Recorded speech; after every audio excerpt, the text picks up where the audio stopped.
del principio de legalidad y una garantía fundamental de la existencia de un juicio justo. En consecuencia, un juez deberá defender y ejemplificar la independencia judicial tanto en sus aspectos individuales como institucionales. Con este principio fundamental recogido en los principios de Bangalore, les doy la bienvenida a nuestro programa Los criterios del Poder Judicial en materia de trabajo, auspiciado por el aula de la revista Tiempo de Derechos y la Fundación Aguirre Azuela Chávez Jauregui Pro Derechos Humanos Asociación Civil, a quienes agradezco por conducto de sus directores, el doctor Rafael Estrada Michel y el doctor César Ruiz Jiménez, por este espacio tan importante de difusión y discusión de temas relevantes en el orden jurídico nacional.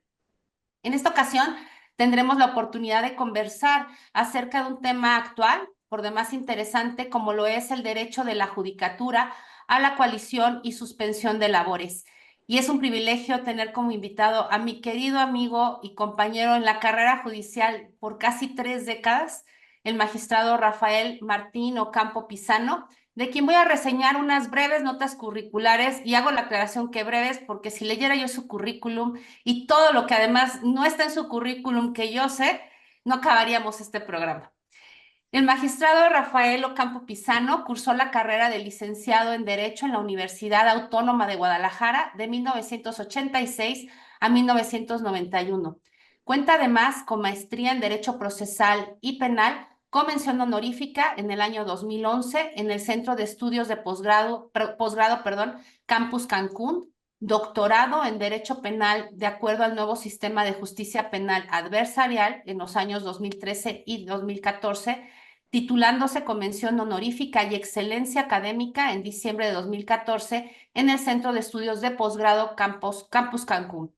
Su formación académica ha sido constante, pues ha recibido cientos de cursos en diversas ramas del derecho, así como la especialización judicial, la totalidad de los cursos de preparación y capacitación para secretarios de juzgados de distrito, tribunales unitarios y colegiados de circuito, para secretarios de estudio y cuenta de la Suprema Corte de Justicia de la Nación, de actualización legislativa de las materias penal y administrativa, en técnica de amparo, transparencia, para generar espacios libres de violencia y género como herramienta para la igualdad, entre otros, impartidos por el entonces Instituto de la Judicatura Federal y la hoy Escuela Federal de Formación Judicial.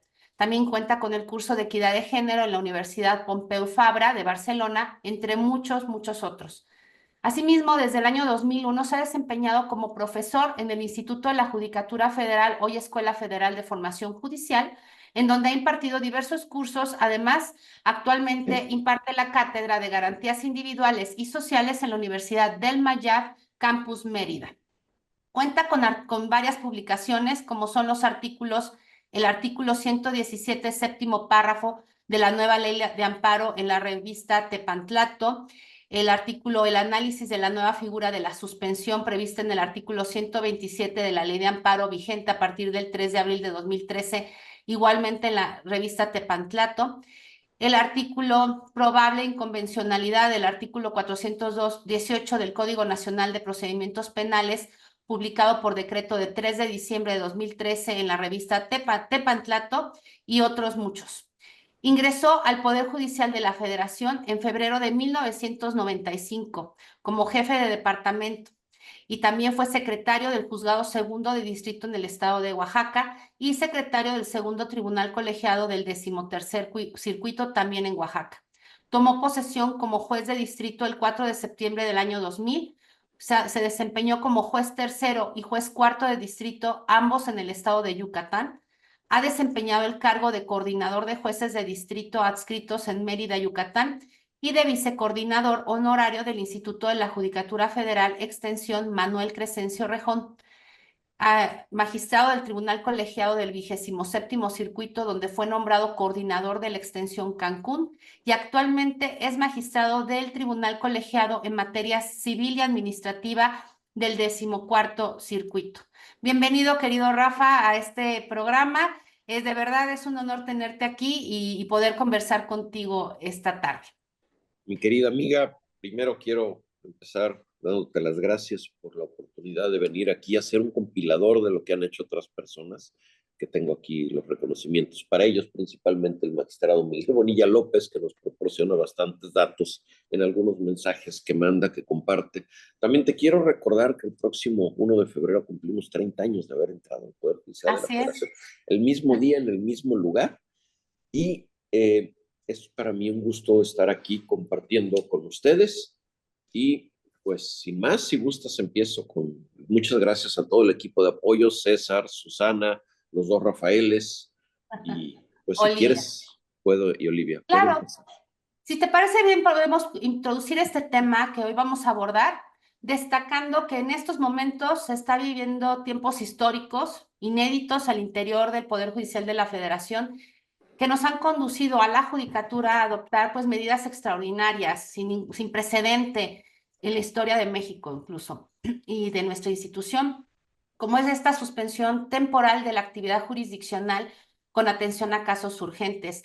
Y todo esto derivado pues de otros factores como el incesante ataque en este sexenio a la judicatura y la iniciativa de reformas constitucionales propuesta por el Ejecutivo en febrero de este año, cuyo dictamen ya fue aprobado por la Comisión de Puntos Constitucionales de la Cámara de Diputados. Esta reforma tiene que ver con la justicia. Ante estos hechos, las personas que no forman parte del Poder Judicial de la Federación se han cuestionado si es factible que la judicatura decrete la suspensión de labores. Y justo ese es el tema que hoy abordaremos contigo y te dejo el micrófono, querido Rafa, para que platiques al respecto. Y muchas gracias. Gracias a ti. Bueno, primero, en el mismo orden de ideas, quiero solamente, de manera de ejemplo, decir que no estamos en un paro total, somos un paro funcional, un paro activo. De hecho, yo acabo de terminar de checar una queja relativa a una suspensión de plano que otorga acceso a la salud y que se sesionará mañana. Por eso no puedo decir el sentido, porque todavía faltan dos de mis compañeros de dar su opinión. Estamos en un paro con actitud positiva, no más que estemos de buenas o de malas, sino positivo jurídicamente, que seguimos resolviendo asuntos. Aquí voy a explicar por qué, porque tenemos que encontrar el justo medio entre nuestros derechos humanos de coaligarnos, estar en coalición, y nuestra obligación también de defender la independencia judicial, pero también salvar la parte sustantiva de la administración de justicia en el artículo 17 constitucional. Hay muchos tratados, el de Bangalore, hay mucho que voy a leer, pero quiero empezar leyendo por nuestra Carta Magna, y sí, leyendo, porque aquí está todo. Nada más basta el primer artículo constitucional para saber que tenemos un derecho, y dice así: en los Estados Unidos mexicanos, todas las personas gozarán de los derechos humanos reconocidos en esta Constitución y en los tratados internacionales de los que el Estado mexicano sea parte, así como la garantía para su protección. Nosotros estamos en este artículo en las dos partes. Nosotros somos quienes garantizamos la protección de esos derechos humanos. Este primer artículo constitucional nos pone en esa parte. Tenemos la obligación de garantizar los derechos humanos, pero también tenemos todos los derechos humanos reconocidos en esta Constitución.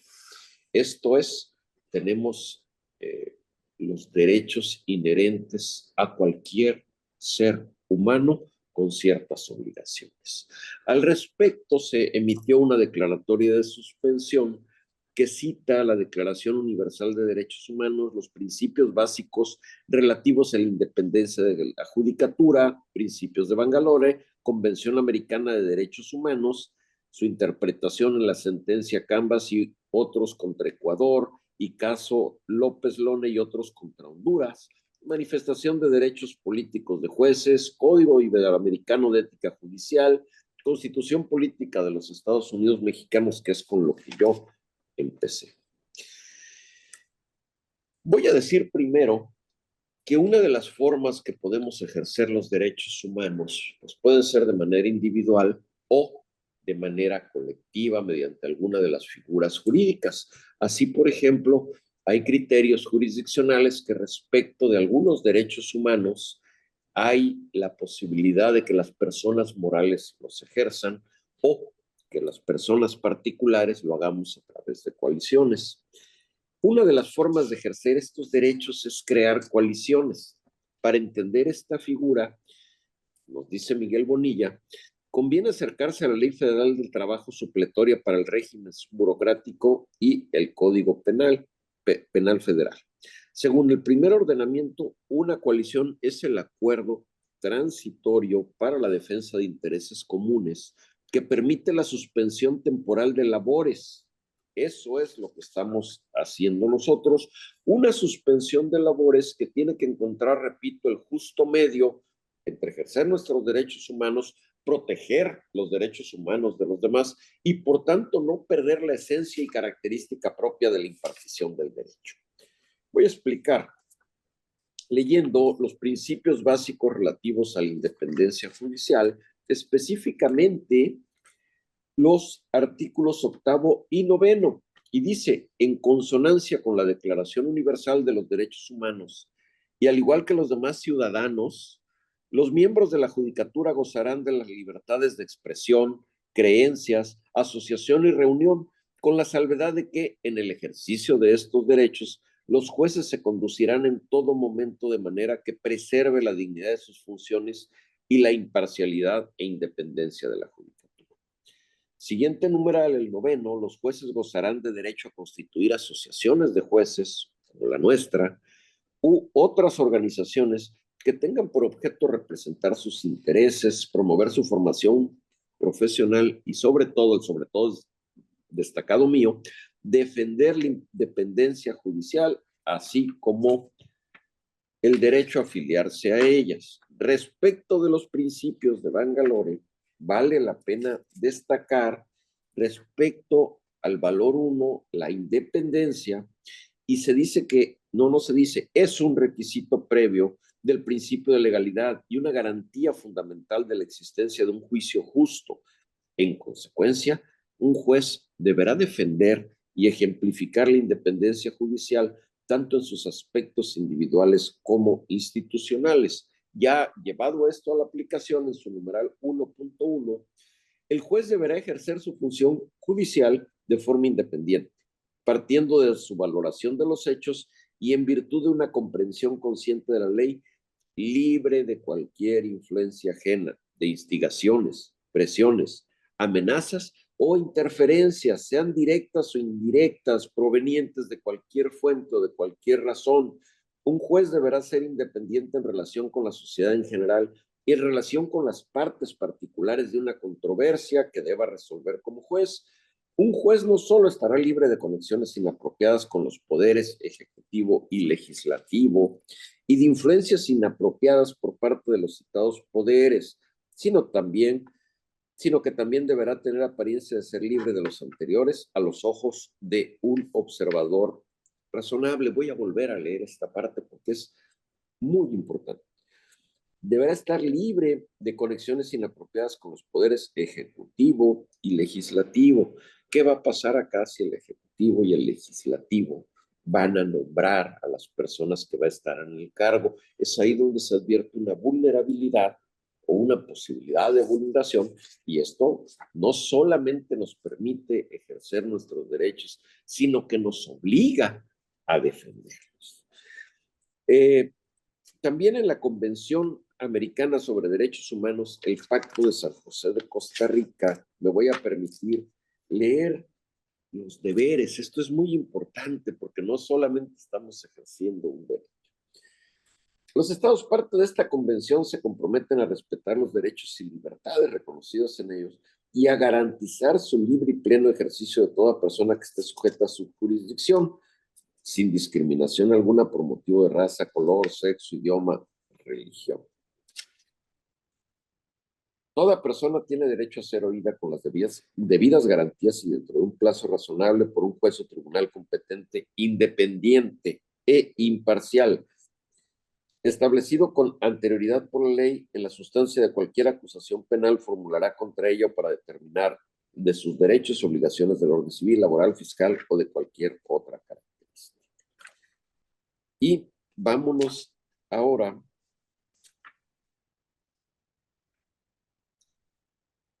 a los derechos a los casos reconocidos, el caso del Tribunal Constitucional, Camba Campos y otros contra Ecuador. El resumen oficial emitido por la Corte Interamericana, hubo aquí dos vertientes de vocales y de magistrados que no fueron escuchados previo a su vulneración de sus derechos a seguir laborando en su función.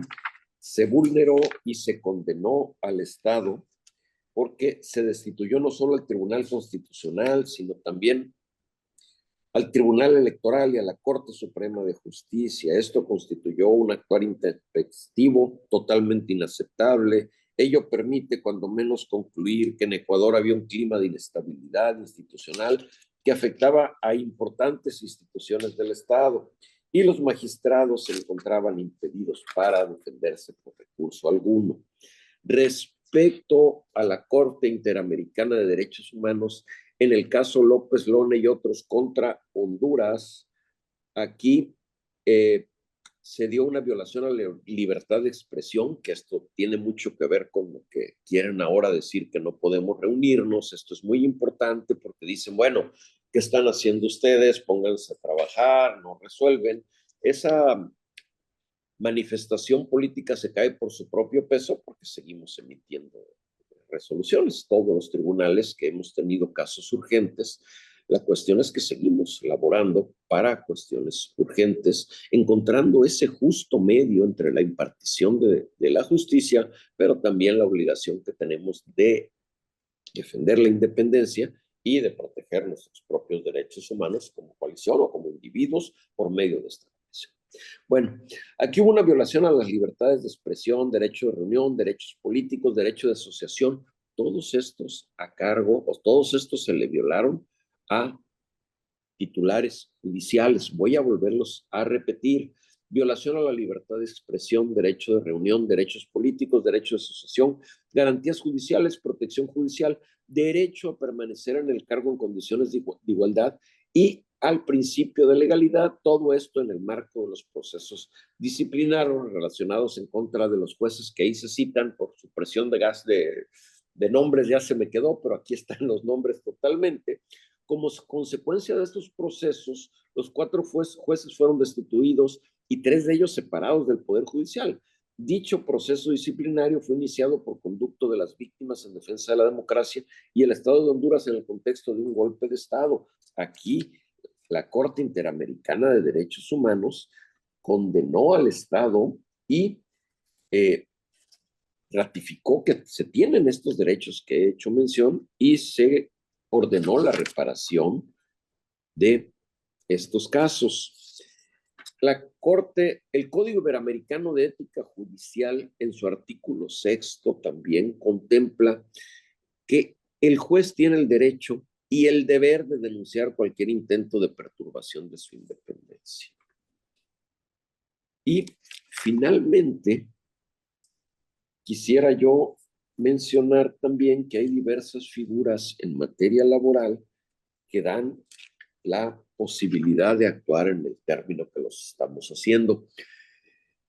Va a haber, como siempre, personas que lo interpreten de una forma o de otra, pero esto tiene una solución muy fácil. Recordemos que en tratándose de derechos humanos como los que estamos ejerciendo y haciendo valer, la interpretación tiene que ser de la manera más favorable a la persona que está haciendo valer esta interpretación.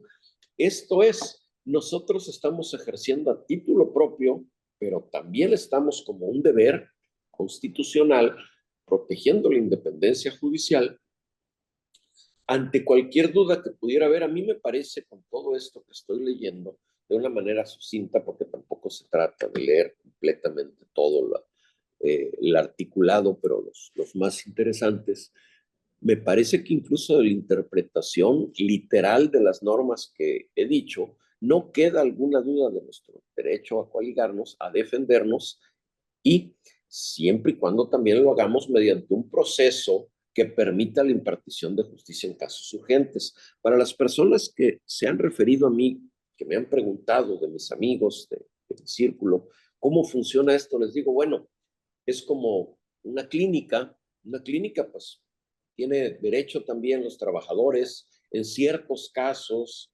pues a suspender, a hacer algún paro, pero pues tienen que seguir atendiendo casos urgentes. ¿Qué va a hacer la clínica?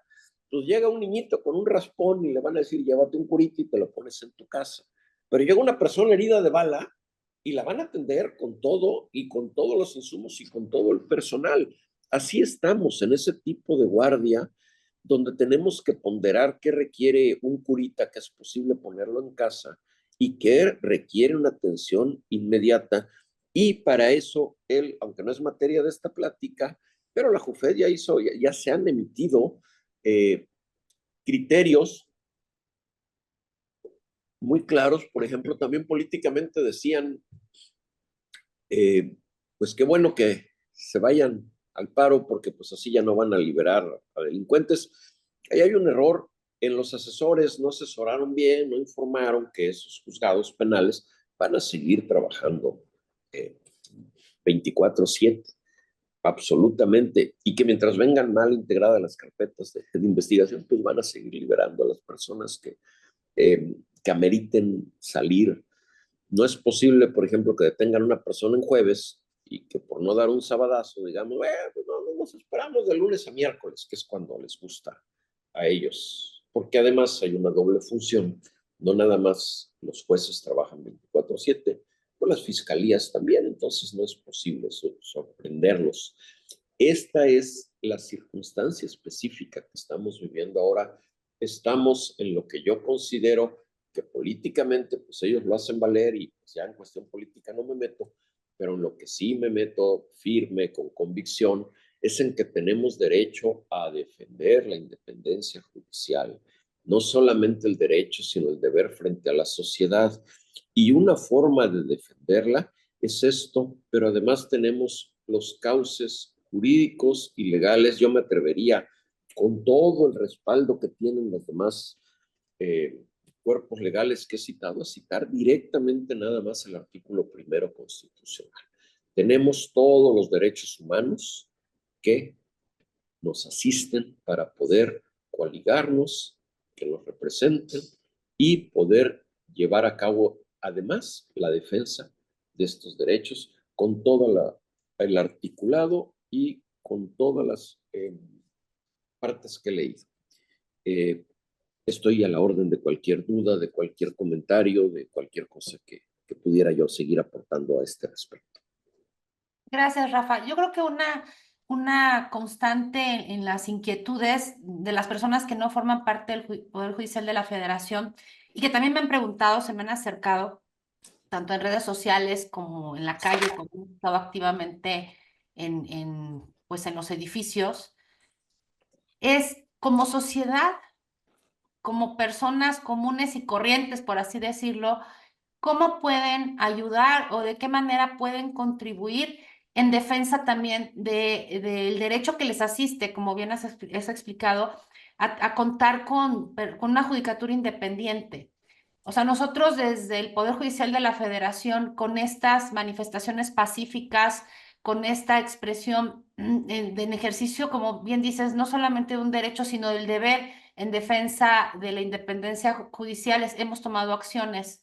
La última que queríamos tomar es esta, y nuestra finalidad sin duda es hacernos escuchar. No nos han oído en los foros, los diálogos no han sido diálogos, hay a lo mejor una puerta cerrada ahí para escuchar cómo es lo que opinamos en relación con esta iniciativa que a nuestro juicio no resuelve los problemas de justicia en el país, pero las personas, ¿qué más podrían hacer? Bueno, a mí me parece que ah, el, la sociedad nos está recibiendo con los brazos abiertos.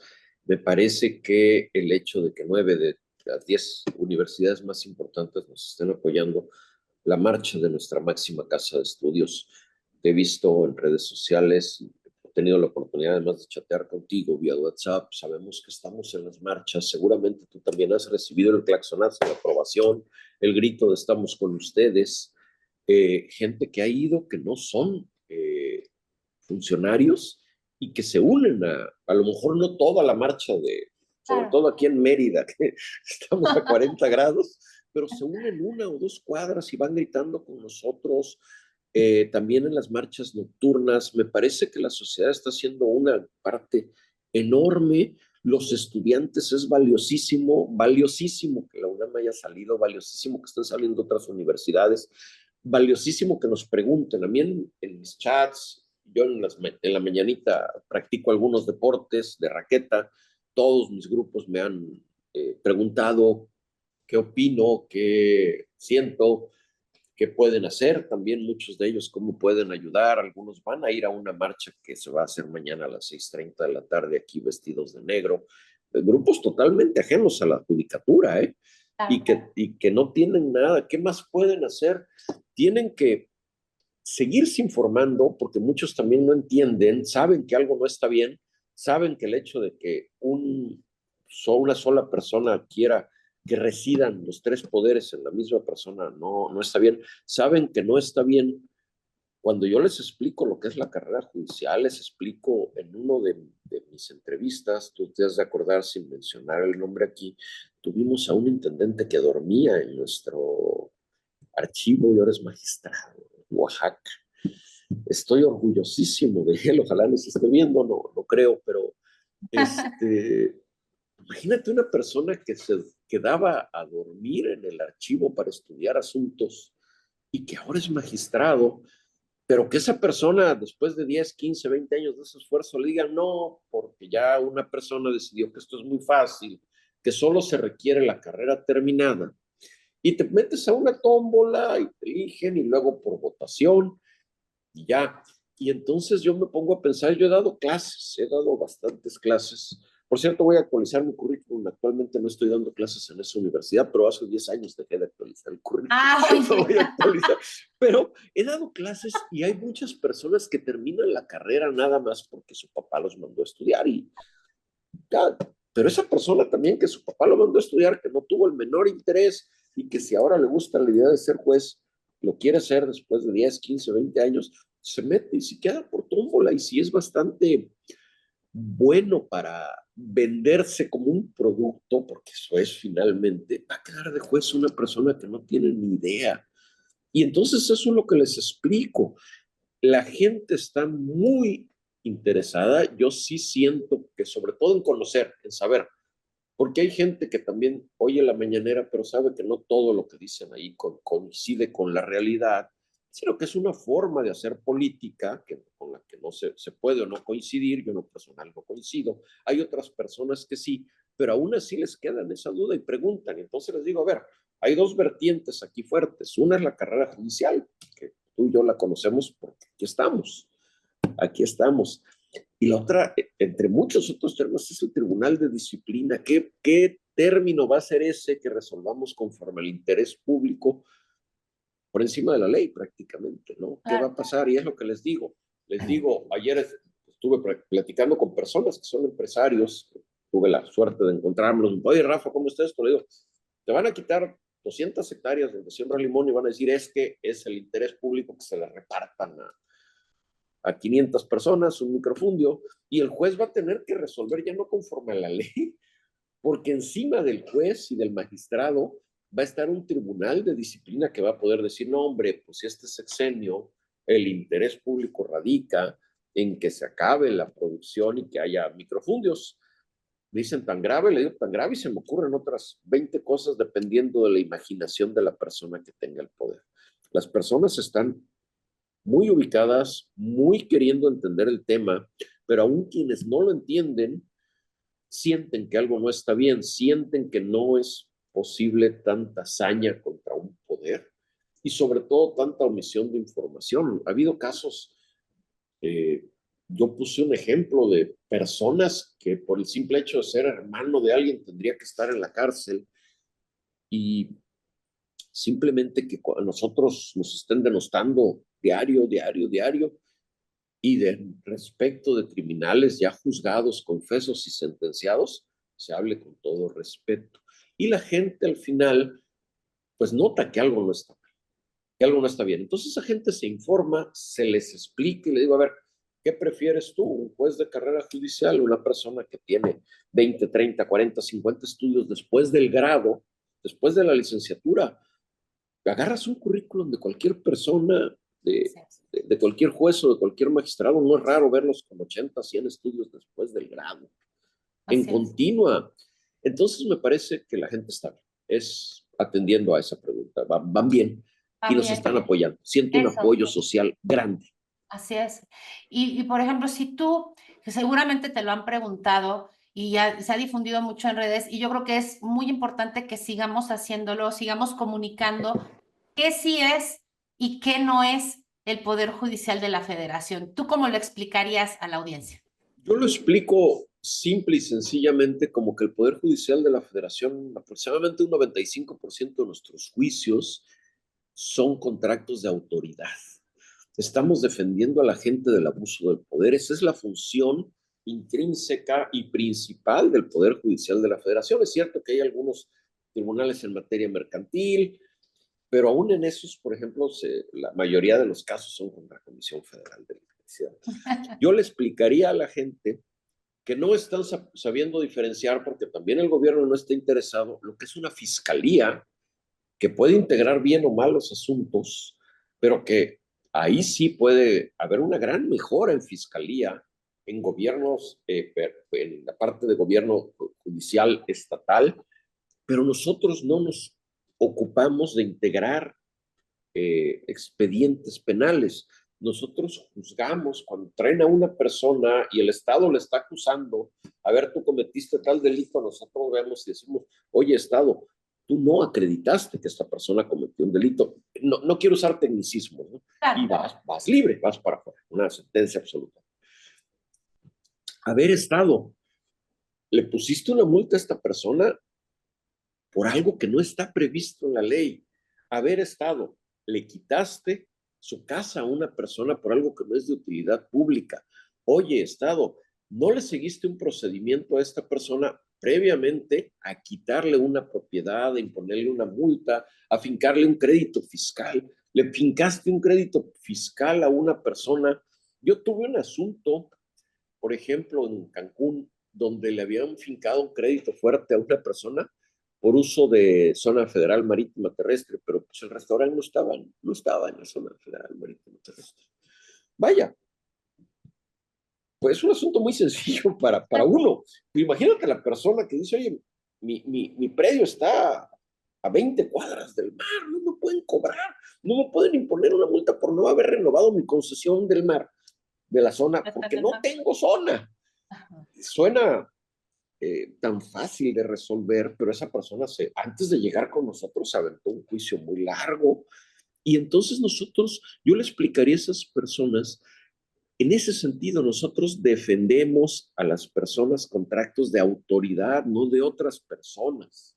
Nosotros no liberamos delincuentes, liberamos gente o inocente o que el Estado no fue capaz de demostrar que cometió un delito. Y precisamente me parece que cualquier ser humano tiene derecho a eso, un juicio justo.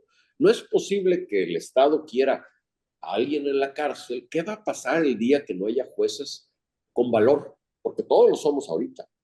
Y podemos decir, esta persona no se queda, se va. Pero cuando hay ese tribunal que diga, no, pues el interés público era que lo dejaras. Oye, pero Estado, no me acreditaste que el señor haya cometido un delito, se tiene que ir. Somos esos garantes de la Constitución, somos esas personas que aplicamos los derechos humanos para que esa persona no resienta un abuso de la autoridad. No somos los que integramos carpetas de investigación, no somos el policía judicial, que esa figura ya no existe, pero que muchos lo creen todavía, y no somos parte de un gobierno estatal, específicamente del Poder Judicial Estatal, que dirime absolutamente nada más controversias en particulares. Eso es lo que explicaría. Así es. Y bueno, el discurso constante desde hace, y muy fuerte, como tú dices, de todos los días durante 6 años, es que las personas que integramos el Poder Judicial de la Federación somos corruptas. De ahí la necesidad, o por lo menos pretenden justificar esta reforma al Poder Judicial de la Federación, que insisto, no es, aunque digan que es una reforma a la justicia, no aborda los problemas del sistema de justicia que sí puede haber, sino se basa se circunscribe y se fundamenta en ese discurso de que todos somos corruptos. ¿Es justo Es, es, esa, es, esa pol- expresión? es política que no comparto, pero además cae por su propio peso, pues con tantas ganas que tienen de destruir al Poder Judicial. Si fuéramos corruptos, pues ya hubieran acreditado aunque sea un caso. Imagínate con todo el poder que tiene el Estado, no solo de hablar, sino de integrar y de demostrar, ya hubieran acreditado aunque sea un caso. Esta corrupción se basa en varias vertientes, la de los sabadazos, que ya la platiqué y no quiero abundar, pero pues una persona, vamos pensando que una persona choca hoy y es jueves. Ah, no lo suelten en sábado. ¿Por qué? Porque qué barbaridad. Entonces, ¿qué se queda? Te quedas ahí, aunque haya términos para soltarlo.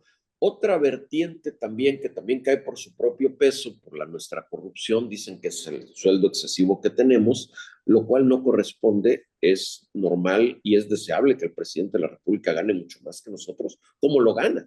No hay ni siquiera comparación porque nuestros ingresos no son solo el sueldo, sino no solo nómina, sino es si te dan casas, si te dan carros, si te dan boletos ilimitados, si te dan ropa, si te dan comida.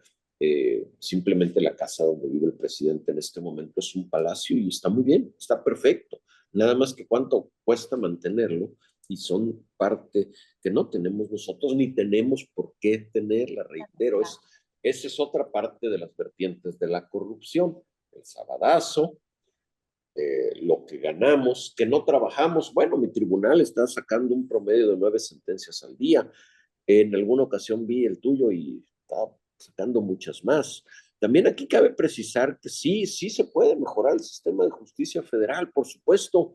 De cada 100 pesos del presupuesto nos dan 50 centavos y sujetos al gusto del presidente en turno.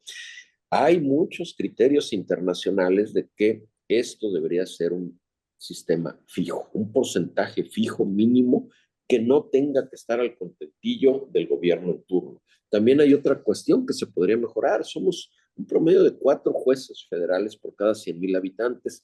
El promedio mundial es de 16 y medio, 17. Esto es, no somos ni la cuarta parte de los jueces que podríamos ser. Pero además nos restringen muchas cosas más, nos restringen papelería, nos restringen todo. Están tratando de acortar la posibilidad de dictar sentencias rápido. El diagnóstico es malo, muy malo. Yo lo equiparo a tener una tienda de autoservicio con 10 cajas y solo 2 cajeros están funcionando y llega el gerente y dice, no, hombre, pues estos 2 cajeros se me van porque pues ve cuánta gente hay haciendo cola. Oye, pero los cajeros tienen 20, 30 años atendiendo. No importa, mira las colas que hay. Oye, pero ellos son la prueba de todo, porque no son corruptos, porque cada 6 meses se les checa la productividad, cada año tienen que rendir una declaración patrimonial, cada año tienen que rendir una declaración de cuántos familiares tienen o no para evitar el nepotismo y están sujetos a toda una serie de revisiones. No importa, me vas a quitar a esos 2 cajeros con experiencia y me vas a poner a otros 2 que los vamos a elegir entre un sistema mixto de tómbola y de votación a ver quién le cae mejor a la gente. Y ahí hay un problema gravísimo de diagnóstico porque van a decir, no, pues esto está muy mal por la corrupción de esos cajeros que no se apuraban y no sacaban, porque también ser flojos es corrupción o no estar capacitados, aceptar un trabajo sin capacitación. No, ahí el problema es que no hay corrupción, el problema es que se necesitaba habilitar los otros 8 cajeros y estos 2 nuevos que vas a contratar en sustitución, el talento no puede sustituir la experiencia y la disciplina que ya traían ellos. La curva de aprendizaje va a ser lenta y si antes había una cola, ahora va a haber el doble de cola. Eso es lo que yo diría de por qué la corrupción no se da, porque se basa en esos 3 grandes elementos que no existen y si existen ya lo hubieran demostrado. Pero además es un argumento generalizado. Dijera en paz descanse nuestro querido ministro, don Humberto Román Palacios, cuando iba a los estados a platicar acerca de la reforma de la ley de amparo y salían con este argumento de los tribunales son corruptos. Y él decía, pues vamos, bueno, las personas juzgadoras son corruptos y yo recuerdo perfecto que ahí en Oaxaca a alguien le dijo, pues vamos poniéndole cascabel al gato porque es muy fácil generalizar y yo creo que si partimos de generalizaciones ya estamos hablando de una falacia. Y otra cosa que a mí me gustaría agregar a lo que ya muy bien nos explicas, no es lo mismo un rezago que a la carga de trabajo. Se está confundiendo las cargas con rezago y yo creo que eso es equivocado. Un rezago es derivado de qué. ¿Está trabajando o no está trabajando el tribunal adecuadamente? Pero hay también que de ver la litigiosidad en diversos lugares que se ha incrementado en casos específicos. ¿Cuándo habíamos visto hace 25, 30 años que alguien tuviera que promover un amparo para obtener una vacuna o para que se le dé medicamentos a su hijo, a su esposa que padece cáncer? Eso no era un litigio común, como ahora se presentó en este sexenio, ¿no? Que por supuesto, eso es por poner un ejemplo, pero en todas las materias se aumentó la litigiosidad en casos específicos y sobre todo que tienen que ver con normas recientes, la constitucionalidad de normas recientes o las mismas políticas públicas que se han implementado y que lejos de abordar o de proteger derechos han restringido otros, ¿no?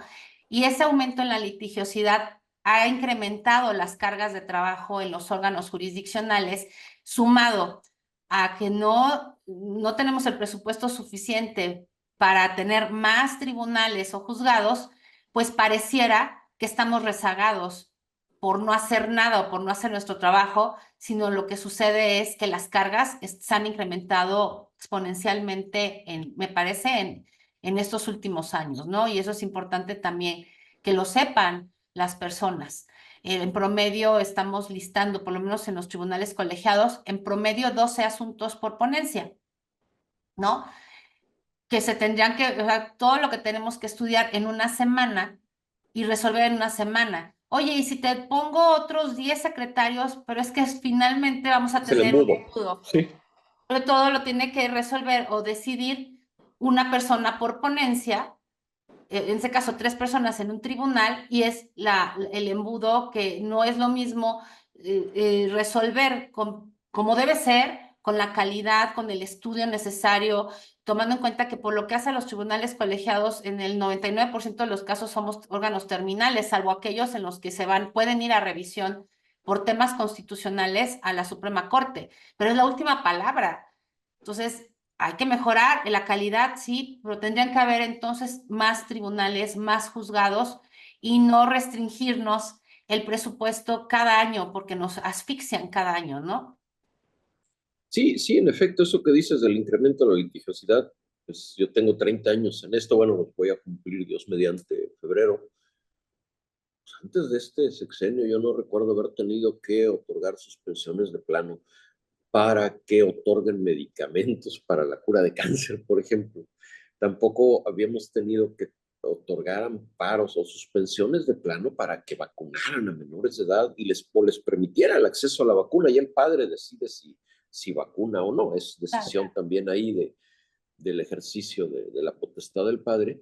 Pero yo no había tenido asuntos antes de esa índole jamás y parece ser que más de 80,000 vacunas se ordenaron, por lo menos nada más ahí hay 80,000 juicios nuevos, más todo, nada más con suspensiones de plano, ¿no? Y eso que había suspensiones que traía a 20, 30 personas. Así es. Entonces, sí, y en lugar de apoyo, pues nos restringen, nos restringen, nos restringen y eso crea una imagen de que no estuviéramos trabajando, sobre todo potenciada por las cuestiones políticas. No es cierto, estamos trabajando más que nunca. Estoy de acuerdo contigo. Así es, totalmente. Pues muchas gracias, Rafa. Yo creo que ha quedado muy bien explicado y expuesto la razón, la legitimación que tenemos no solo para coaligarnos, sino para hacer una suspensión temporal de la actividad jurisdiccional con atención a casos urgentes y que sepan todas las personas que esto es una resistencia, una manifestación pacífica también, el ejercicio de un derecho, pero también de un deber en defensa de todas, del derecho de todas las personas a tener una judicatura independiente. Un México en el que todavía existan la división de poderes y no se concentre todo el poder en una sola persona, ¿no? Te agradezco mucho y dejo abierta el espacio para preguntas. Aquí en la plataforma no tengo ninguna, no sé, César, Rafa. Fui tremendamente claro. Sí, No, no es cierto, las la verdad preguntas que sí, gusten. la verdad que sí. Yo tendría una pregunta muy elemental para que nuestro público también le quede un poquito más claro.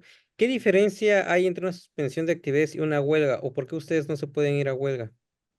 Me parece que ahí la que nos puede apoyar un poquito más por estar en un laboral es María Eugenia. Bueno, acá es en defensa de un derecho fundamental, como es un derecho a tener una judicatura independiente, ¿no? La huelga efectivamente está prevista tanto en la Constitución como en la Ley Federal del Trabajo como un derecho de las personas trabajadoras en ejercicio de sus derechos como trabajadores. Aquellas que forman parte de sindicatos para poder incluso poder firmar un contrato colectivo de trabajo, decidir con qué sindicato estar afiliados o quién va a tener la titularidad de esos contratos. Acá no es para eso. Aquí está el derecho a la coalición, que también está previsto en las leyes mexicanas. Es la posibilidad de reunirse temporalmente, a diferencia de los sindicatos, que es el derecho a la reunión permanente en defensa de los derechos. Es una reunión o un tipo de asociación temporal para ejercer un derecho o para defender algo. En este caso, la judicatura nos coaligamos en ejercicio de ese derecho a la coalición, pero con la finalidad de defender algo superior como es la independencia judicial. Insisto, el derecho de todas las personas a contar con una judicatura independiente. Es por eso que tenemos la posibilidad de, como ya lo hicimos, de suspender labores de manera temporal de actividad jurisdiccional, pero sí con atención a casos urgentes. Suspendimos, pero no la totalidad de la actividad jurisdiccional, porque como ya bien lo explicó Rafa, hay casos que involucran graves violaciones a derechos humanos y que tienen que atenderse de manera prioritaria y urgente. Y todas y todos los juzgadores estamos de guardia en ese sentido para hacerlo, ¿no? Con independencia de que efectivamente en la circular que emitió el Consejo de la Judicatura, que por materias o materia común especificó cuáles considero, además de los que ya sabemos, ¿no? Y que están previstos en la ley, cuáles serían esos casos urgentes y nos deja la posibilidad abierta de que cada juzgador decida, evalúe y decida si ese caso merece o no una atención prioritaria.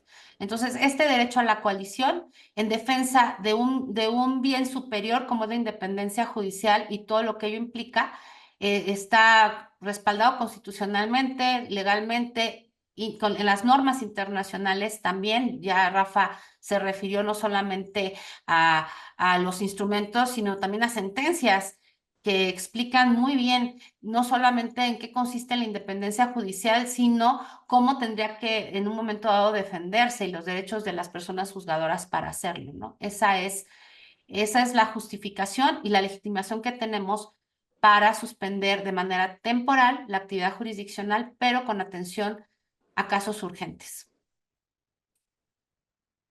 Ay, ¿tienes No se te apagado? escucha, César, no se te escucha. Muchas gracias, magistrada. Obviamente, Gracias. su movimiento es legítimo, es loable lo que están haciendo no solo por usted, sino por los trabajadores y por la sociedad en general, que esperemos un día no se arrepientan de no apoyar lo suficiente. Pero precisamente porque son víctimas de muchas presiones, todos los días salen novedosas ideas para ejercerles todavía más presión, ¿no? O sea, en eso hay personas que son muy creativas. Y una que he escuchado recientemente es que se está planteando la posibilidad de reducirle los salarios o de suspender el pago de salarios a las personas que se van a esta suspensión de actividades. ¿Cómo verían ustedes eso? ¿Afecta a sus derechos? ¿No afecta a sus derechos? ¿Es legal? ¿Es constitucional? Rafa, Para mí, ¿tienes? contestar, adelante No, o te... no es legal. No es posible porque se está ejerciendo un derecho y cuando se ejercen los derechos no puede haber sanción de parte del Estado. Pero además yo agregaría, sí estamos trabajando, que haya suspensión de algunas actividades, algunas, ya por sí solo caería el argumento de que como no estamos trabajando no tenemos derecho a devengar un sueldo, ¿no? Entonces sería otra forma de opresión, que sí la consideraron, la difundieron, amagaron y nosotros por eso, a mí no me gusta llamarle un paro, porque para que no se confunda, esto es una resistencia, estamos de verdad Es resistiendo una con esta suspensión de labores en uso gracias. de una resistencia y estamos laborando diario. Yo estoy yendo diario a la oficina y mañana voy a sesionar y hemos sacado engroses. Diario se elabora de manera reducida, pero a poco tampoco el Estado puede castigarte por ejercer un derecho. Por ejercer un derecho. Ujú. Y de hecho, eso me lleva a mi tercera pregunta, que qué bueno que ya la aclararon, pero me gustaría que lo volvieran a repetir para que a nuestro público le quede claro, porque también hubo voces muy perversas diciendo que lo que ustedes están haciendo puede llegar a considerarse como una obstrucción a la administración de justicia. Entonces, ¿podrían volvernos a explicar para que a nuestro público quede muy claro por qué no se puede considerar tal? Si quieres, María Eugenia, lo digo yo, simplemente vuelvo a repetir el artículo primero constitucional. Todas las personas gozarán de los derechos humanos reconocidos en esta Constitución y en los tratados internacionales. Somos parte de esas personas, pero además también hemos firmado tratados internacionales y somos parte donde estamos obligados a defender la independencia judicial. A continuación también, pues diría que seguimos laborando de manera efectiva a diario. No estamos violentando el acceso a la justicia, estamos protegiendo precisamente la independencia judicial con nuestro actuar. Sí, mediante una selección específica que la ley nos permite de cuáles casos son realmente urgentes, porque si no, no podríamos ejercer nunca nosotros el derecho, ni nadie, nadie podría ejercer su derecho porque todas las actividades humanas prácticamente son necesarias en este momento y entonces una persona que produce alimentos le diría no es posible que hoy no produzcas alimentos. Bueno, sí voy a producir, pero hay maneras. Claro. Pero por favor, María Eugenia, si puedes terminar de... Qué raro sonó, María Eugenia. Por favor, Mimi, si puedes terminar de complementar Finalmente, mi para participación. complementar, Sí. finalmente, con la atención de esos casos urgentes, como bien dice Rafa, no hay una obstrucción al acceso a la justicia, sino por el contrario. Y quiero a lo mejor hacer énfasis en cuáles, por si hay alguna duda, ¿no? ¿Cuáles son esos casos urgentes, ¿no? Pues en donde tendríamos que decretar alguna suspensión de plano, ¿no? Derivado de, perdón, las suspensiones de plano que tendrían que decretar las personas juzgadoras de distrito, o la atención de quejas urgentes, esas de 48 horas que tienen que ver con la suspensión o que tienen que ver en esos casos urgentes de suspensiones de plano o, no, bueno, en algún caso de suspensión provisional, los engroses de todos aquellos asuntos que ya habíamos resuelto antes de que se decretara la suspensión temporal de la actividad jurisdiccional, en donde concedimos el amparo. Y todo aquello que sea necesario para darle seguimiento al cumplimiento de esas sentencias, cuando involucren una grave violación a derechos humanos. Rafa estará ya por resolver algún caso de esos, por ejemplo, el acceso a la salud, en donde está por medio o está en peligro la vida, la integridad, es algún derecho que ya sería irremediable si dejáramos pasar más tiempo. Entonces, los engroses le estamos dando continuidad a los conflictos competenciales que pudieran surgir para el conocimiento de estos casos urgentes.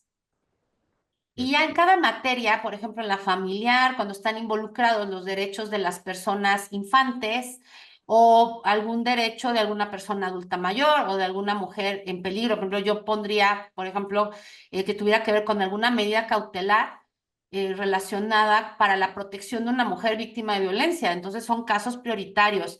Cada juzgador tendría que evaluarlo y determinar la prioridad y la urgencia para atenderlos. En el caso de los juzgados especializados en materia de trabajo, todas aquellas medidas cautelares que se tengan que decretar, igual cuando esté involucrado el derecho a la salud, o por ejemplo el caso de las mujeres trabajadoras embarazadas, que tuviera que ver con el derecho a seguir teniendo la atención médica que requiere su condición, ¿no?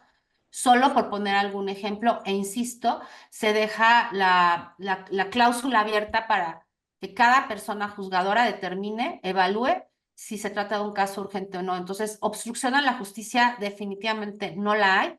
Yo lo he platicado y lo he reiterado en algunas entrevistas o con mis pláticas con personas a las que me encuentro, que conozco, y les digo, a lo mejor el, no, el retraso inmediato en la continuidad de estos procesos que todavía tenemos en los juzgados, que ahorita se quedaron pendientes con motivo de esta suspensión temporal, de verdad es menor al gran daño, daño mayúsculo que se va a generar de aprobarse la reforma tal como está propuesta, y peor aún con las modificaciones que ya se aceptaron y que ya se dictaminaron y que se aprobaron en la Comisión de Puntos Constitucionales de la Cámara de Diputados, ¿no? Yo creo que vale la pena este esfuerzo, esta resistencia. Es un costo menor el suspender momentáneamente y no perder este valor mucho mayor, como es la independencia judicial, la división de poderes. Insisto, la finalidad de esta reforma, yo así lo veo y lo digo a título personal, y coincidirán o no, pero es captar o cooptar a un poder de la Unión, ¿no?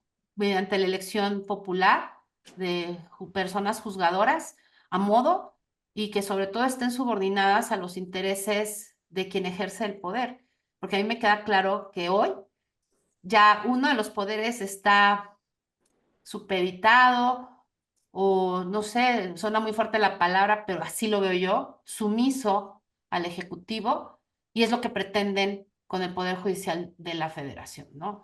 Y eso nos quitaría la independencia. Y eso le quitaría a las personas, a todas las personas de este país, llámese hombres, mujeres, niñas, niños, incluso migrantes, la posibilidad de que quienes conozcan de sus casos, quienes resuelvan los casos de su vida, sean personas que no tienen ni la experiencia, ni la capacitación adecuada que la garantiza la carrera judicial, ¿no? Como bien dice Rafa, si vemos nada más así el currículum, y eso sí es que los actualizan, no como Rafa que luego no lo actualiza, todas las personas juzgadoras, pero me refiero no solamente a jueces y magistrados, sino desde oficiales judiciales, actuarios, secretarias, secretarios, jueces, magistrados, tienen muchos estudios, una formación continua que exige nuestra labor. De todas y todos nos tenemos que estar preparando todos los días, actualizándonos todos los días.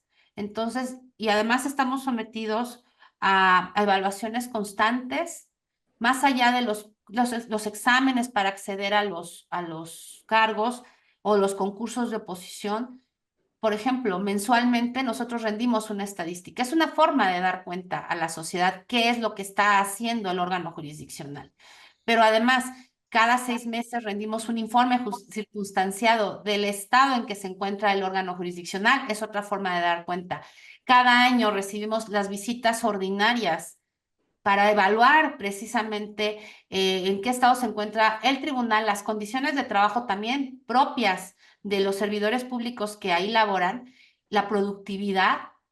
Entonces son muchas cosas con las que también rendimos cuenta, ya sin mencionar que para poder tener la inamovilidad en los cargos de juez o de magistrado o magistrada, se necesita estar ratificado. Entonces, después de 6 años, nos someten a otra evaluación exhaustiva, porque revisan situación patrimonial, productividad, el resultado de si hay algún procedimiento disciplinario en nuestra contra, si hubo una sanción o no, las relaciones parentales o familiares, si nos seguimos actualizando, qué otros estudios hicimos, en fin. Entonces, creo que las personas juzgadoras hablamos a través de nuestras sentencias, rendimos cuentas de manera directa y también indirecta con los informes anuales que la presidencia de la Corte y del Consejo de la Judicatura rinde, pero también estamos de frente a la sociedad y ahora nos toca alzar la voz, nos toca a lo mejor hacer algo que no habíamos hecho porque estábamos trabajando, estábamos ensimismados en el estudio de los asuntos, de los expedientes, y nos formamos con esa visión o con esa filosofía de que nuestro deber es enfocarnos en la función jurisdiccional, entregarnos a la función jurisdiccional y no estar haciendo política, porque las personas juzgadoras en realidad no somos políticos. Ahora tenemos que hacerlo, tenemos que parar un momento, alzar la voz y explicarle esto a la ciudadanía. Eso es todo lo que tengo que decir y creo que ya hablé mucho. No, Quisiera todavía nada no, más, al contrario, apenas César, está empezando. Si me permiten hacerle una última pregunta, porque la verdad lo que están diciendo es muy importante y me gustaría nada más hacerle una pregunta más. Perdón, pero antes, magistrado, por favor. no, nada más te quería decir el caso que se va a ver mañana. Es una persona que tiene una afectación macular mayúscula, puede perder el ojo o no, y va al amparo con eso para ver si conceden una suspensión porque un instituto de salud mexicano no le quiere dar el servicio. Entonces va contra esa omisión. Ese es uno de los casos realmente urgentes de catálogo específico que tenemos que atender. Una cosa ya es ver si procede o no, pero me parece que pues, el tema está claro planteado como algo grave, que es de las cuestiones que tenemos que darle una atención inmediata. Y sí, entró hoy y mañana se resuelve eso. Es cuanto. Sí, muchísimas gracias. La última pregunta que yo quería hacer, y que lo veo reflejado incluso en sus intervenciones del día de hoy y en las que acaban de terminar, es algo que siempre he admirado del Poder Judicial de la Federación, es su dignidad, su prudencia y el respeto que tienen hacia las instituciones y hacia los derechos fundamentales de las personas. Y por lo mismo es que esta suspensión de labores la han hecho de esta manera, la han hecho temporal y tratando de cuidar los derechos de los demás.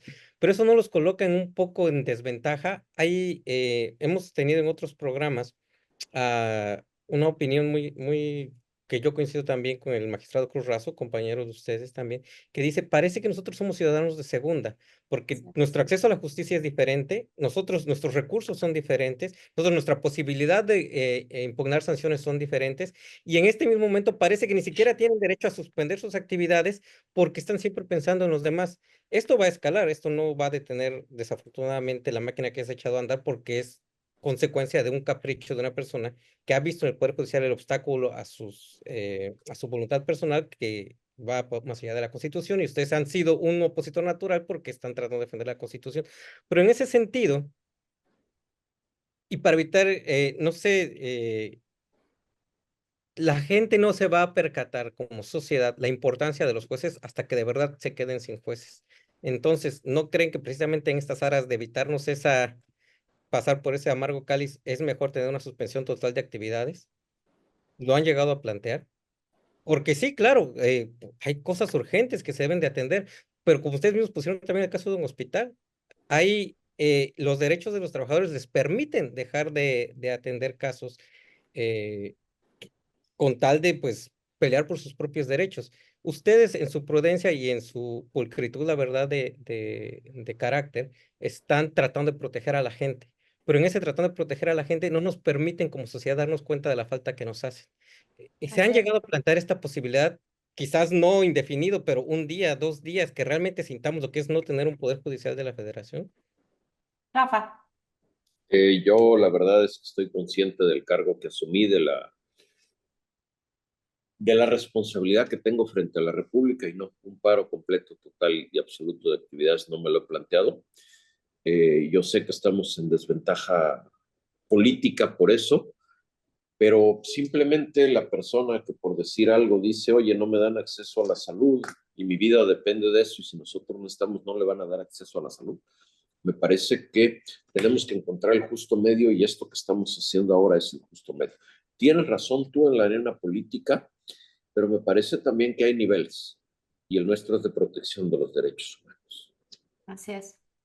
Sí, yo tampoco me lo he planteado, o sea, no lo considero adecuado. O sea, más allá de si me lo he planteado o no, yo creo que protestamos, eh, no solamente en aquellas ceremonias formales, solemnes, ante el Pleno de la Corte, sino cada vez que firmamos un nombramiento, protestamos proteger. los derechos humanos de todas las personas y eso siendo garantes de la Constitución. Un paro total dejaría cuántos derechos de miles de personas o de cientos de personas o de las que sean, con que haya una sola que pierda la vida por una suspensión, para mí me parece que es un costo demasiado alto. Estamos legitimados y creo que la aceptación de todos estos grupos que nos han apoyado, como son las personas estudiantes, las barras, las escuelas, la sociedad civil, lo han aceptado y nos han apoyado precisamente porque estamos atendiendo los casos urgentes, porque sabemos, sí saben la importancia y estamos no con un paro total, sino con una atención a casos específicos porque seguimos cumpliendo nuestro deber y seguimos cumpliendo nuestra función. Entonces, no me gustaría, de verdad, no me gustaría llegar a ni siquiera considerar esa posibilidad. O sea, me rompería el corazón, porque creo que estamos acá, no es un trabajo, no es una chamba, estamos acá porque hicimos un pacto con la sociedad de servirle y de proteger sus derechos y de proteger la Constitución. Entonces, qué duro y qué difícil pregunta, César, pero yo creo que espero que no tuviéramos que llegar a eso. No, pero es que justo la gente tiene que darse cuenta de la calidad, los extraordinarios magistrados y juzgadores federales que son ustedes. Es necesario que se den cuenta que a pesar de lo que están viviendo, nunca van a dejar a la sociedad sola. Muchísimas gracias a ambos. No me queda a mí más que darles mi admiración, mi Gracias. respeto y nuestro apoyo. Ay, Doctor, muchísimas gracias. Gracias, César. Gracias. Si me permiten, voy a leer. Aquí nos llegó una participación en el panel de Marta Patricia Martínez López. Buenas noches. En verdad que sí fue una excelente explicación. Muchos ciudadanos deberíamos de buscar información clara y precisa como usted la ha compartido, pues es muy claro que la carrera judicial es de gran necesidad para que exista una clara y justa visión para determinar la situación jurídica de cualquier controversia. Con todo respeto, pero la verdad es que el ego del presidente está por encima de la verdadera impartición de justicia. Muchas gracias por la ponencia. Al contrario, gracias a usted, Marta Patricia Martínez López. De verdad, muchas gracias. No sé si quieras agregar algo más, Rafa. tiene levantado la mano. Y Rafa Estrada. Somos muchos Rafas, pero hay uno que Sí, tiene perdón. señoría y Hoy son señorío. demasiados Rafas. ¿Eh? Gracias, Rafa Estrada. No, pues yo solo quería, magistrada queridísima, destacar lo que ha dicho mi tocayo, su señoría, en el sentido de que, pues evidentemente, un poder controlador de la constitucionalidad es incómodo al resto de los poderes. Es decir, creo que tampoco la opinión pública está muy clara en torno a algo que se dijo también en Mérida hace pocos días por una oficial judicial muy lúcida. ¿No? Pues claro, ¿quién va a querer desde los ejecutivos y los legislativos a un poder que te está todo el tiempo juzgando lo que haces? Pero es indispensable para mantener las libertades. Es decir, las quejas muy recurrentes son, no me reciben la denuncia, no me atienden, no investigan el delito. Bueno, son quejas de procuración de justicia, muchas veces también relacionadas con la justicia local, que tiene otras dinámicas y tiene otras explicaciones.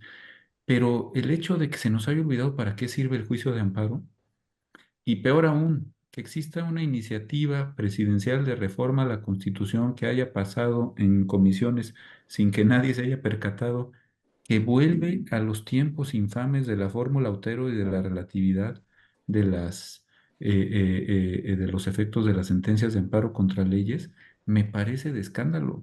En un país surgido de acceso a la justicia, que tengas que obligar a la gente a pagar abogados carísimos como son los amparistas, yo creo que solo a nosotros se nos ocurre haber hecho del juicio de amparo la cosa más tecnificada y más cara del mundo, ¿eh? Cuando tendría que ser una cosa de acceso casi elemental.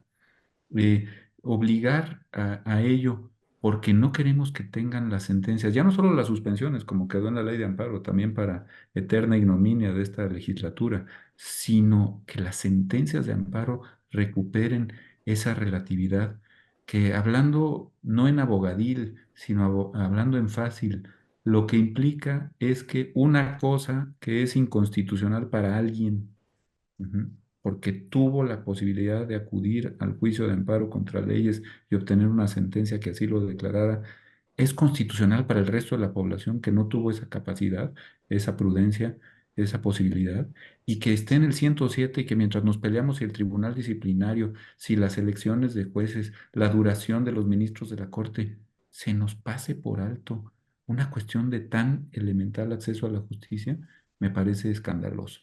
Así es que yo me felicito, foros como este, en donde las cosas quedan claras. Pues claro que no van a estar nunca de acuerdo con el Poder Judicial de la Federación si todo el tiempo está revisando lo que hacen, y eso es incómodo. Yo digo que los jueces son los invitados incómodos al festín del Estado moderno, y así tiene que ser.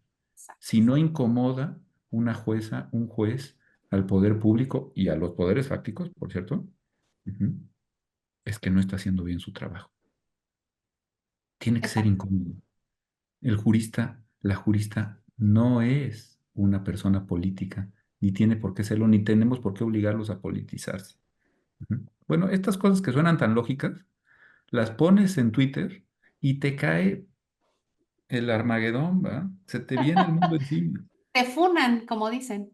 Y también eso tendría que hacernos reflexionar, Maru, ¿no? Sí. ¿Qué hacemos mal? No solo qué transmitimos mal, sino qué hacemos mal que la gente confunde cualquier tipo de justicia con la justicia constitucional y con el juicio de amparo. ¿Qué deja insatisfecho al justiciable respecto al funcionamiento del aparato de justicia todo, incluyendo procuración, incluyendo seguridad pública? ¿Por qué se hace esa asociación de manera tan fácil, tan sencilla, tan reduccionista? Sí, sí. Y nadie es capaz de explicarlo pues con cierta claridad para generar una solidaridad en torno a un poder, pues que yo creo que de los tres poderes de la Unión, sinceramente, es el que históricamente ha cumplido su función, Ujú. pues con un poquito de mayor decoro. Esa es la verdad, ¿no? Ujú. Y que vayamos a renunciar a esa posibilidad, cuando además apenas llevamos 35 años de justicia constitucional, más o menos razonable. No se acerca a las mejores justicias constitucionales del mundo, ni de lejos, pero es más o menos razonable. ¿Mm? No es Alemania, no es Austria, no es España, siquiera, no es Portugal, no es Colombia. Ujú. Pero, hombre, está mejor que lo que teníamos durante el periodo porfiriano priista, por el que no lo vea, ¿no? Ujú. Ah, no, ahora desmontarlo, para atrás, los fielders. Vamos a intentar un nuevo tipo de justicia, pues que evidentemente no llena, como lo han dicho todas las organizaciones del mundo. O sea, aquí sí hay unanimidad, que evidentemente no puede llenar los extremos de una auténtica justicia constitucional. Qué bueno que las cosas se digan directa a la cabeza y en fácil. ¿Eh? Yo me felicito de haber escuchado al señor magistrado Campo y además de ser su tocayo. Ujú. Y reivindicando Gracias. pues un apellido muy michoacano, que no sé si sea así, ¿no? Pero ya don Melchor Ocampo, nuestro ilustre liberal michoacano, salvó al juicio de amparo en una ocasión, con una Sí. fe de ratas. Ojalá en el constituyente del 57, donde algún genio, de esos que todo el tiempo hay en nuestras historias parlamentarias, se le ocurrió que debía haber un jurado popular para los juicios de amparo. Ujú. Es más, a otro genio, por cierto, bastante ilustre después como ministro de la Corte, don Ignacio Ramírez, se le ocurrió exterminar el juicio de amparo, que porque la opinión pública iba a defender la Constitución en sí misma, entonces ¿para qué queríamos juicio de amparo? Y si no es por don Melchor Ocampo, mi paisano y tocayo de apellido de mi tocayo de nombre, que en la Comisión de Constitución metió una fe de ratas y dijo, no, no, no, no se llevan al amparo. Ahorita, quién sabe qué estaríamos discutiendo, ¿no? Ujú. Bueno, en fin, ojalá haya alguien que con una fe de ratas salve a nuestro juicio de amparo, por lo menos que le dejen sus efectos generales.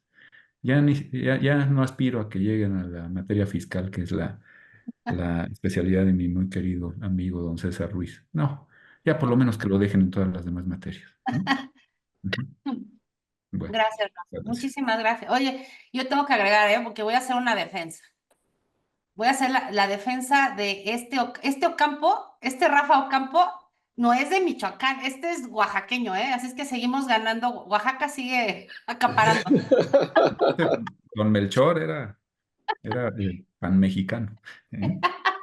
Gracias, Rafa Estrada. Si me permiten, nos siguen llegando participaciones en el panel. Manuela Rivera Hernández, en realidad sí está afectando por aquellos amparos indirectos en contra de orden de aprehensión, pero eso no analizan los ciudadanos que no se encuentran en esa situación.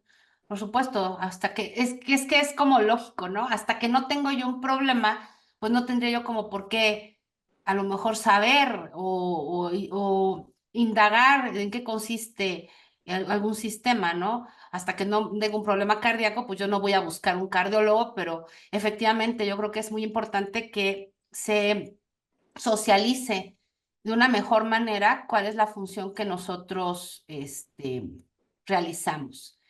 La doctora Ethel Luján Mediza Madera, honorables magistrados, merecen el lugar que ocupan y son ejemplares. Muchas gracias. Muchas gracias. Gracias, doctora Ethel, que además siempre nos acompaña y nos da mucho gusto tenerla en este programa, como siempre. Pilar Ramírez, excelente ponencia, loables las últimas observaciones en cara a un posible paro total de labores. Gracias. Gracias. Marbella Villalobos, es incomprensible la falta de reconocimiento social a la tarea de defender los derechos humanos que realizan los profesionales del derecho. Mil gracias. Gracias a usted, Marbella. Gracias. No sé si tengan algo que quieran compartir, algo más que agregar. Ay, creo que, no, según yo ya acabé todas las participaciones del panel ya. Yo Sí. quiero darte las gracias, Sí, Rafa. Luis, por la oportunidad. César, gracias por las preguntas que nos dieron la oportunidad de precisar más muchos temas. Tocayo, muchas gracias por tu elocuente, como siempre, participación. Quiero agradecer tu espacio para poder comunicar y sigamos en lo que nos toca, que es defender nuestros derechos humanos y defender la independencia judicial a favor de la República. Muchas gracias. Gracias. Y pues antes de cerrar este programa, queremos darte un reconocimiento. Bueno, la Fundación y la revista Tiempo de Derechos te otorgan un reconocimiento, querido Rafa, por tu excelente participación como ponente en este programa. Esperamos que no sea la última ocasión en la que te tengamos como invitado. Siempre es un placer escucharte y aprender de ti. Gracias, César, gracias, querido Rafa Estrada, Rafa Ocampo, Olivia, Susi y tras cámaras al otro Rafa. Gracias a todos y sobre todo a quienes nos acompañan en la audiencia. Nos estamos viendo en un mes en otro programa de los criterios del Poder Judicial en materia de trabajo, porque la próxima semana también hay criterios del Poder Judicial en otra materia que no me acuerdo cuál sigue, pero sin duda va a estar muy interesante. Gracias, amigos, amigas, y nos vemos pronto. Un beso. Gracias. Bye. Muchísimas gracias. Hasta luego. Hasta luego. Y arriba Oaxaca. Arriba. Y Michoacán también. También, y Yucatán. Y Yucatán, y no sé. Aquí andamos en Yucatán. La Ciudad de México y todos los rincones. Todo el país unido. Así es, unidos. Por cierto, hay marchas en favor de la independencia judicial en todo el país este fin de semana. Sí, mañana 6:30 aquí una silente y de ropa oscura. Muy bien. ¿En Mérida? En Mérida, sí. En la noche. 6:30 de la tarde, sí, porque pues ya las de la mañana ya nos traen fritos, literal, en el sentido absoluto de la palabra. Ya traes otro color, Rafa. O sea, tú estás bronceadito, pero ahorita sí ya. Sí, ahorita sí ya exageré. Pero pues qué alegría y también unirnos, voy a hacer comercial, unirnos a la marcha, a la manifestación pacífica que habrá este domingo, convocada por todos los estudiantes Importantísimo, gracias cualquier estudiante que nos esté escuchando. Mil gracias por su apoyo porque son el presente y el futuro de México. Así es, tenemos esperanza con estos jóvenes que se interesan y que toman acción. Y también yo quiero felicitar a un orgulloso papá, Rafa Estrada, porque hoy escuché a Solange y qué orgullo tener una hija que no reniega la cruz de su parroquia, porque tanto de padre como de madre heredó la brillantez y la inteligencia y sobre todo el ser un ser humano bello. Así es ¿Qué que te digo, felicidades, Maru? Rafa. Sí, mi Tal cariño a como Solange. Roberto, tu hijo. Gracias, ¿Sí? muchas Un gracias. abrazo muy grande. Gracias. Y pues nos vamos pronto. Y arriba los liderazgos estudiantiles. Sí, arriba. Gracias.